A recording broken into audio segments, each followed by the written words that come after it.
those inspiring words, Mrs. Fleming. It is my honor to introduce our student speaker for this conference, Arjun Kapur. Arjun, class of 2026, is a junior here at the Academy. He has a variety of interests that span across the humanities, including history and politics. He is an active member in these areas of interest and in the Sewickley Academy community.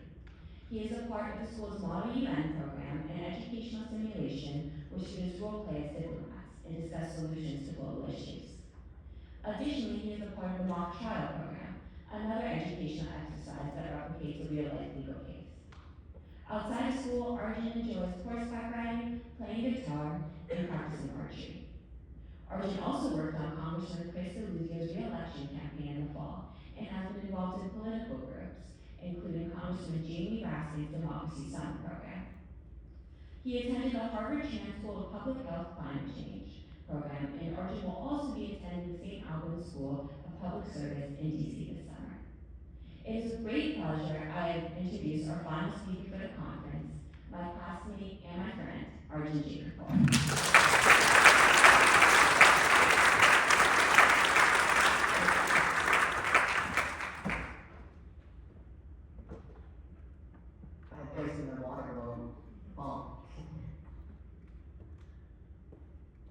What is adversity? This can be different for different people at each stage of life. To a young kid, it might be learning to swim. To a teenager, it could be a finals or an AP test. Or to an adult, it might be a single mother raising a family with limited resources. Whatever challenges are in front of us require motivation and discipline to overcome. What about the adversity of illness? The adversity of being a recent immigrant, the adversity of religious persecution, or the adversity of finding a scientific discovery against the odds. Some people can overcome these challenges and do great things for the world. In August of 1921, a man was on vacation with his family. He was a healthy 39-year-old who was more preoccupied with spending time with family and contemplating the future of his political career. However, one day, he started getting fevers, became paralyzed from the chest down, and his skin became so sensitive he couldn't even wear clothes. This man, Franklin Delano Roosevelt, was diagnosed with polio. He had an extreme reaction, which only 1% of polio patients had, where he became paralyzed. He completely lost his motor skills, became paralyzed, and had to completely withdraw from political life. He spent 7 years recovering.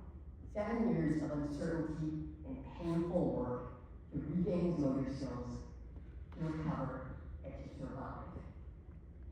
This would take an enormous amount of motivation and discipline. But he would recover. He would go on to become President of the United States and use that same motivation and discipline to help lead us through the Great Depression and World War II. But he'd also championed a cause much closer to home, the eradication of polio. He would turn the Warm Springs facility in Georgia into a rehabilitation center for polio patients and start the March of Dimes, charity event that would create millions of Americans would literally donate pennies, nickels, and dimes to raise money for polio research. In 1938, they raised $18 million in the first year of the event, which is equivalent to $500 million in current money. This would be used to try to find a vaccine for polio. The fight against polio would take decades, and the motivation and discipline of many different people.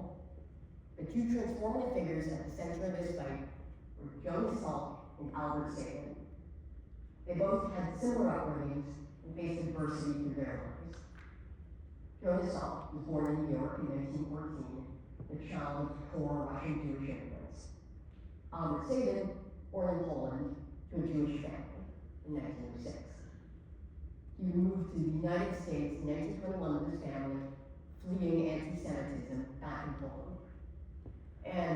But anti-Semitism would follow both of them throughout their lives and careers.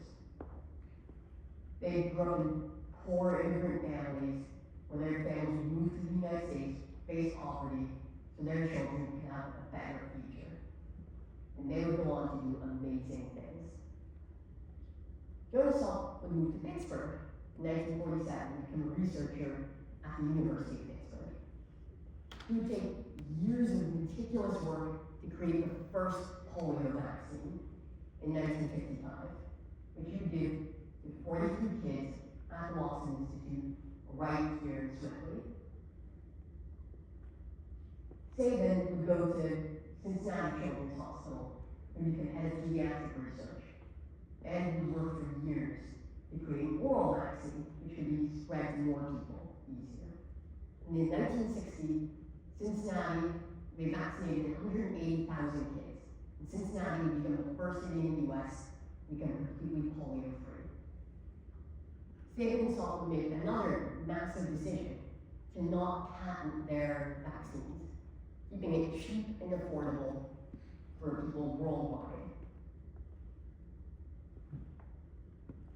This is one of the massive vaccinations. I first became interested in the story because of FDR and his overcoming medical conditions and going on to do great things. But they also take the motivation discipline in many different people to fight polio and to eradicate this horrific disease. And they take the commitment of two cities, Pittsburgh and Cincinnati, and the courage of thousands of children and their parents in taking a new vaccine. On a more personal note, I also have a personal connection to this story because I've had medical issues in my life as well. I needed a bone marrow transplant, which I had at Cincinnati Children's, the same hospital that Albert Sabin would use to develop his vaccine, and at Steppenwolf at Pittsburgh Children's, and live in this same in Swickley where Salk would develop his vaccine. It takes motivation, discipline, many different people to advance these medical causes. And I'm very grateful for it.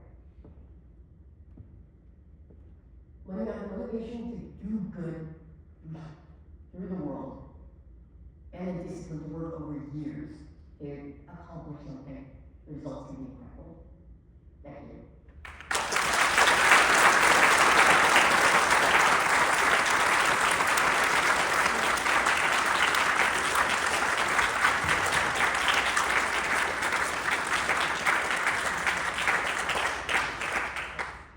Thank you so much, Arjun. Let's give him one more round of applause.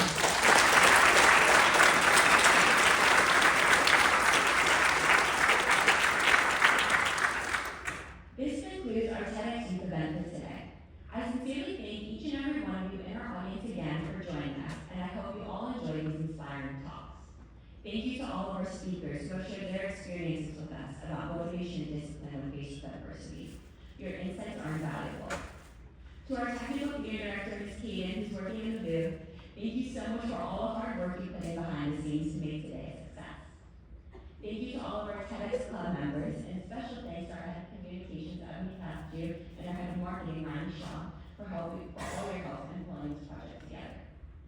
A special shout out to Ms. Miller, Ms. Alberta, and Mr. Miller, who all helped promote this event and pitched in what may seem like small details, but made a major impact in today's conference. Your help and guidance have been incredible. Finally, to Mr. Cesare and Mrs. Baldwick, thank you too for being the best mentors and being with both Landon and me, as well as the entire club. We are eternally grateful. Additionally, for any students who are here receiving bonus points in their humanities courses, please sign your name on the sheet out front. I really hope you all enjoyed our TEDx Youth event today, as much as we enjoyed organizing it. I leave you with one last thought. Motivation fuels the fire to pursue our goals, but discipline is the steady hand that keeps us on course. Together, they turn dreams into reality, transforming ambition into lasting success. As John C. Maxwell once said, motivation gets you going, but discipline keeps you growing.